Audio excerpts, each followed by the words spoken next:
Yesu ashimwe. Dusangire amajambo dusanga mu butumwa bwiza nk'uko bwanditswe na Mariko igice cya 6 umurongo w'indwi, haravuga ngo ahamagara bamwe 12 atangura kubatuma babiri abaha ububasha ku mpwemu zihumanye. Dusangire iri jambo rivuga ngo ntiwikorane igikorwa cy'Imana.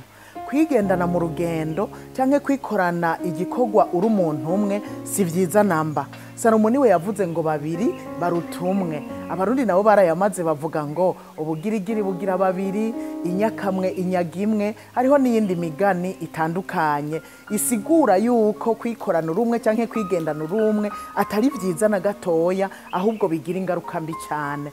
Yesu rero ahamagaye bamwe 12 yabatumye babiri. Dukwiye kwibaza impamvu atatumye umwe kugira ngo bagire henshi rimwe, ariko yatumye babiri. Ngiye kwiyumvira nagiye gusanga kujana muri babiri birafise akamaro kanini ya cyane. Icyambere, muraterana intege mu rugendo mugakomezanya, kubera umuntu atembye ari umwe. Salomo yavuze ngo abagowe kuko ntaronka ikimuvyura, ariko umuntu atembye muri babiri uwundi arakuvyura, hanyuma mukabandanya urugendo. Niyo umwe acitse intege uwundi aramutera intege mugashobora kubandanya. Ikigira kabiri, yo muri babiri murashobora guhangana n'ikibazo muhuye naco, cyane cyo kwankwa, kubera mwivuga butumwa murankwa cyane, mbere abakera barategwa n'amabuye. Muri ico gihe muraterana intege mukibutsanya ikijambo ry'Imana rivuga kugira ngo mushobore kwihangana mu rugendo. Ikigira gatatu, murakosorana, kuko uri umwe biroroshe kubandanya ukorera ku makosa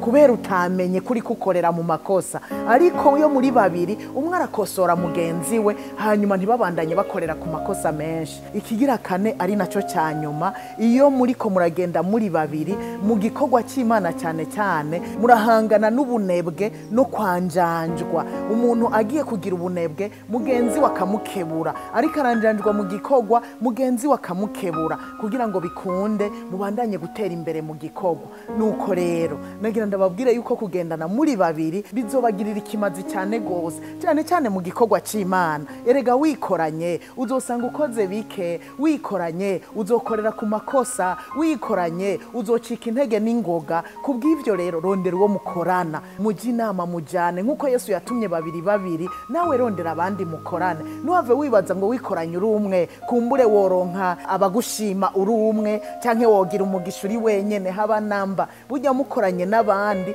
umenye yuko Imana ishobora no kukwishura biciye muri mugenzawe muri kumwe muriko muragendana. Rero rondera uwo mukorana igikorwa cy'Imana, bizoba vyiza kandi mukore vyinshi. Imana ibahezagire.